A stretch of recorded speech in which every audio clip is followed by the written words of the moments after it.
Hej og velkommen til en lille undervisningsvideolektion i kommaer og kommaregler. Kommaregel nummer 1. Nexusforbindelsen, også kaldet kryds og bolle. Man sætter altid komma hver gang man har to nexusforbindelser i samme sætning. Og til det der har jeg selvfølgelig et par eksempler. Jeg læser, hvem læser Freja læser. Jeg skriver, hvem skriver, det gør Nikolaj. Og der skal derfor komme mellem læser og. Jeg spiser, hvem spiser, Kasper spiser. Og da der ikke er endnu en nexusforbindelse i den her sætning, så skal der altså ikke være noget komma. Jeg kommer, hvem kommer, vi kommer. Jeg skal, hvem skal, vi skal. Og der skal derfor være komma mellem hjem og skal.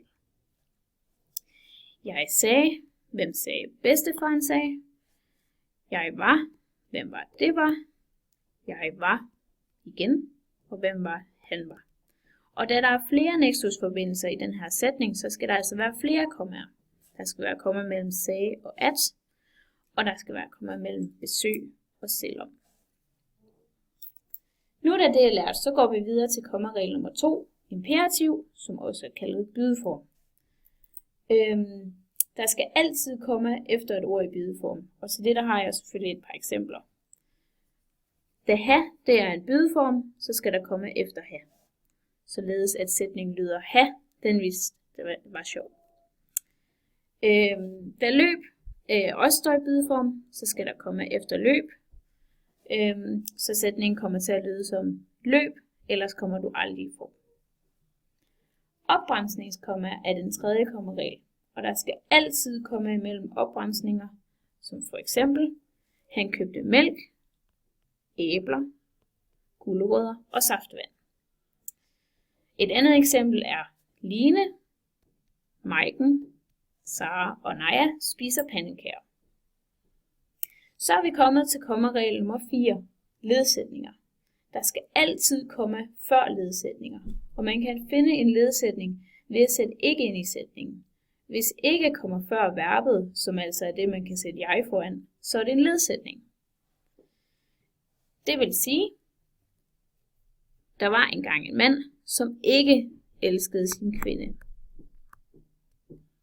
Det vil sige, der er en ledsætning heri. Jeg var, hvem var, der var. Jeg elskede, hvem elskede, som elskede. Det vil sige, at der skal komme her, fordi den sidste del er en ledsætning.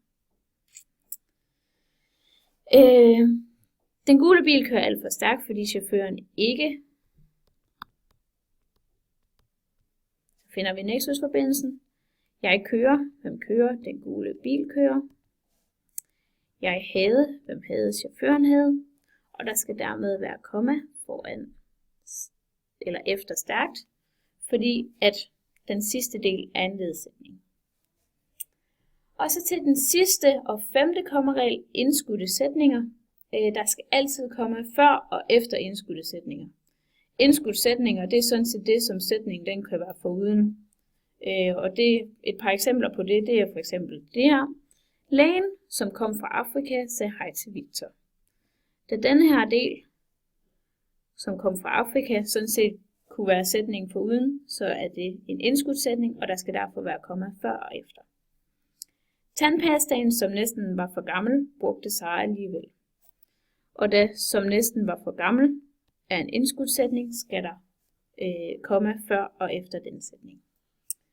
Og det var så enden på den her lille videolektion. Og husk, at komma kan redde liv.